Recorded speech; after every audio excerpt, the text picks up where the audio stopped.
उपस्थिति में परमेश्वर आप सबको आशीष दे।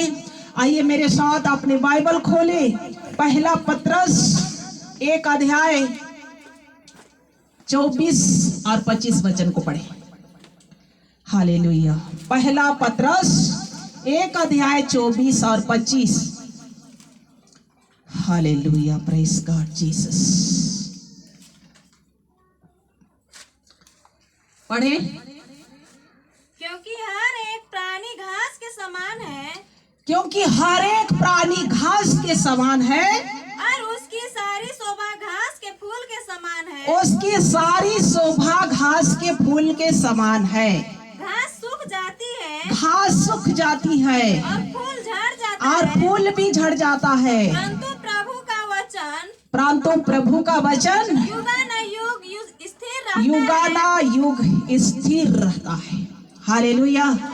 हर एक प्राणी घास के समान है, आप और हम भी घास के समान है, क्योंकि घास सूख जाता है और फूल भी झड़ जाता है, परंतु प्रभु का वचन युगानुयुग स्थिर रहता है। आमीन। हालेलुया।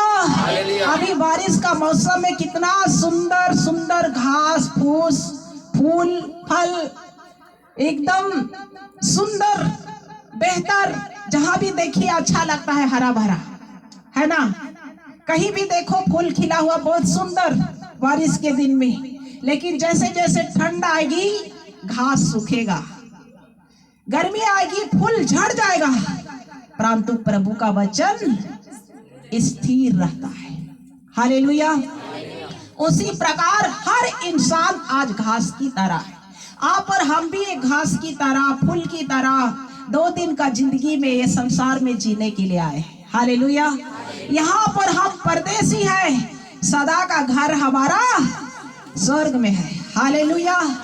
सदा का घर हमारा स्वर्ग में है। यहाँ तो परदेसी है, यात्री है, मुसाफिर है, कुछ दिन के लिए जीने के लिए आए। हालेलुया।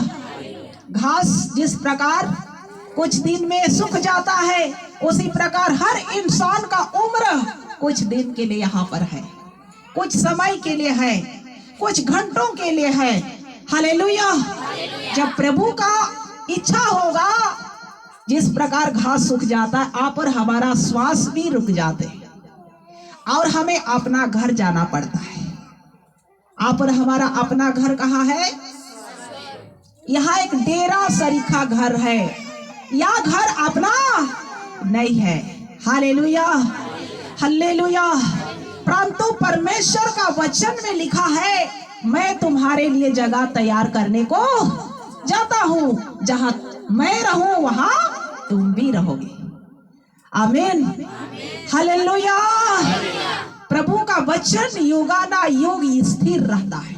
और थोड़ा आगे पढ़े। और यही सुसमाचार का वचन है, और यही प्रभु यीशु मसीह का सुसमाचार का वचन है, जो तुम्हें सुनाया गया था, जो आप और हमें तुम्हें सुनाया गया था।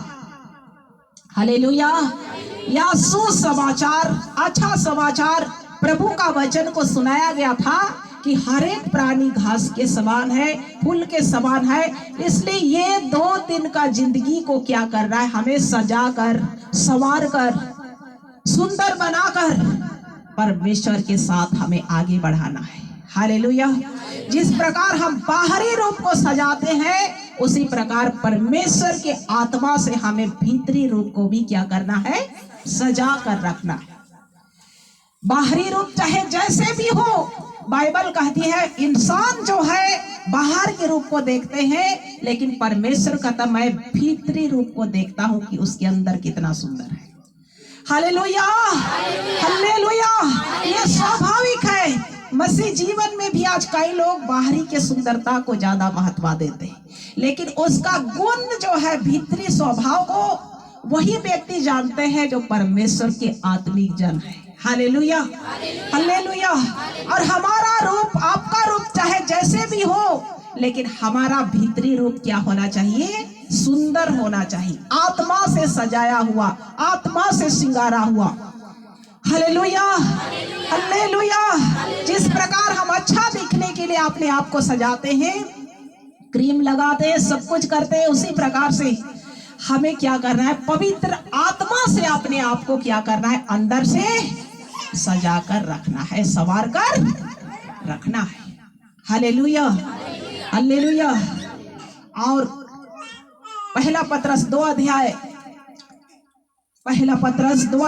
9 वचन को पढ़ो। Hallelujah, praise the Lord. पर तुम एक चुना हुआ वंश और राजपदधारी याजकों का समाज और पवित्र लोग और परमेश्वर का निज प्रजा हो, इसलिए कि जिसने तुम्हें अंधकार में से अपनी अद्भुत ज्योति में बुलाया है, उसका गुण को प्रकट करो। Hallelujah, hallelujah.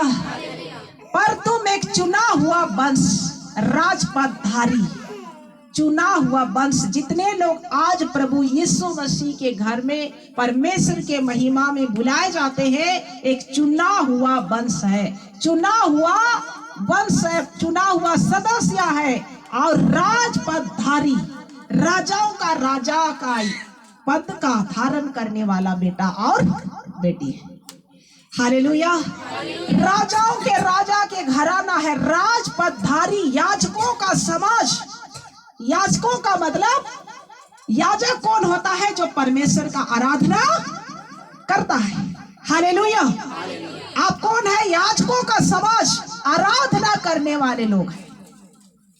याजकों का समाज और परमेश्वर के निज प्रजा हो, परमेश्वर के संतान हो, परमेश्वर का बेटा और बेटी हो, इसलिए कि तुम्हें अंधकार में से अपने अद्भुत ज्योति में बुलाया कि उसका गुण को प्रकट करो।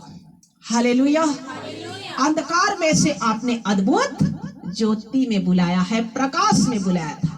और आप और हम जब अंधेरा में खोए हुए थे, प्रभु को नहीं जानते थे, उस समय कोई बात नहीं, हम तो अंधेरा में थे ही, लेकिन आप जब प्रभु को जाने हैं, अंधेरा में से प्रभु आप और हमें प्रकाश की ओर लेकर आया है, ज्योति की ओर लेकर आया है, लाइट की ओर लेकर आया है, तो उसका गुण को क्या करो, क्या प्रकट करो।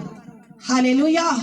तो हम भीतरी रूप से हम सजाया हुआ रहेंगे, तो आप पर हमारा गुण क्या होगा, प्रकट होगा। ज्योति का गुण प्रकट करो कहता है बाइबल। हालेलुया। हम प्रकाश को पाए हैं, ज्योति को पाए हैं, तो ये ज्योति को अपने पास केवल सीमित नहीं रखना है। जब कहीं पर अंधेरा होता है, वहां पर अचानक लाइट जला दिया जाए, तो वो प्रकाश कितने दूर तक वहीं पर रहता है कि ज्यादा फोकस मरता है, ज्यादा फोकस होता है कि लोग उस लाइट को देखते हैं कि वहां पर लाइट जल रहा है।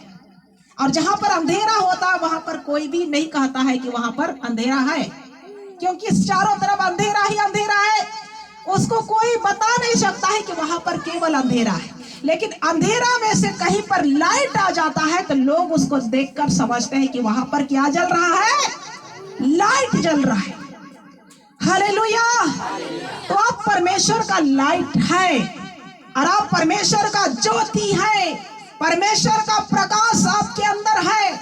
उसका गुण को क्या करो, बोलिए क्या करना है, प्रकट करना है।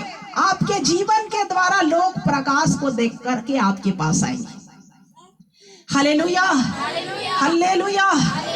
आपका गुण को प्रकट करना है। जो परमेश्वर का ज्योति को आप प्राप्त करे हैं, उसका गुण को क्या करना है, प्रकट करना है कि आप ज्योति है, और ज्योति में है तो आपको अंधेरा में शामिल नहीं हो जाना, लेकिन उसका गुण को आपको प्रकट करके दिखाना कि हम लाइट है, एक लाइट है, हम परमेश्वर का एक ज्योति है, हम परमेश्वर का एक प्रकाश है।